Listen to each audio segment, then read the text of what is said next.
आहे। राष्ट्रवादीचे आमदार उमेश पाटील यांनी हा सगळा प्रकार समोर आणलाय।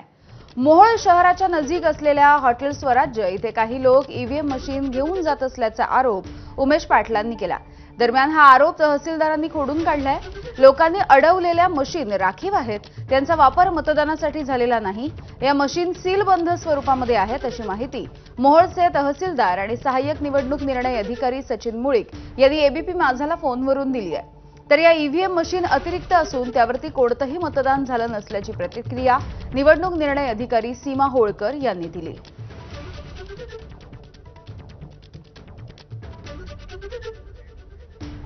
दरम्यान उमेश पाटील यांच्या या आरोपांच्या नंतर निवडणूक निर्णय अधिकारी डॉक्टर सीमा होळकर यांनी नेमकं काय म्हटलंय आपण बघूया।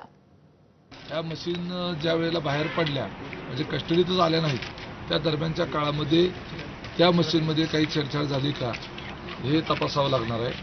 कारण ईव्हीएम मशीन जोडून त्याच्याबरोबर तो बॉक्स दुसरा पण एक अजून एक मशीन आहे ज्याच्यामध्ये काउंट केलं जातं। तर त्याची बटन दाबून जर सगळं त्याच्यामध्ये मतं लोड केली असतील ओरिजिनल ज्याच्यावर मतदान झालं ते मशीन रिप्लेस करून ते या बॉक्सच्या आतमध्ये घालून दुसरं त्याच्यावर वोटिंग प्रायव्हेटली वोटिंग करून ते मशीन इथं गोडाऊनमध्ये आता आलं तर नाही ना अशा पद्धतीची शंका आहे।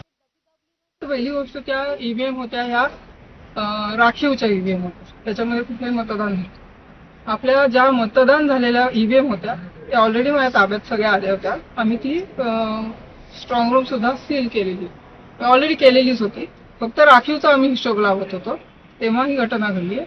आणि आता त्या ज्या मशीन आहेत त्या मशीन आपण इथे वेगळा सुरक्षा कक्ष करून त्यामध्ये सीसीटीव्हीच्या अंडर ठेवलेले आहेत, जेणेकरून जेव्हा ते बघायचे असतील की बाबा त्याच्यात काही म्हणजे त्या दुसऱ्या कुठल्या नाही येत ना वगैरे अशा ज्या काही शंका आहेत तर ते आपण बघू शकतो।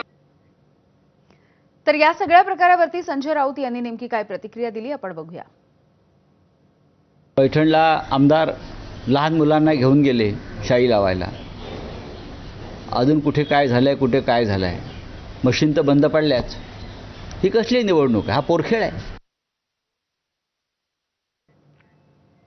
यानंतर या बुलेटिनमध्ये वेळ झाली इथेच थांबण्याची। पुढचे अपडेट्स माधवी सोबत बघत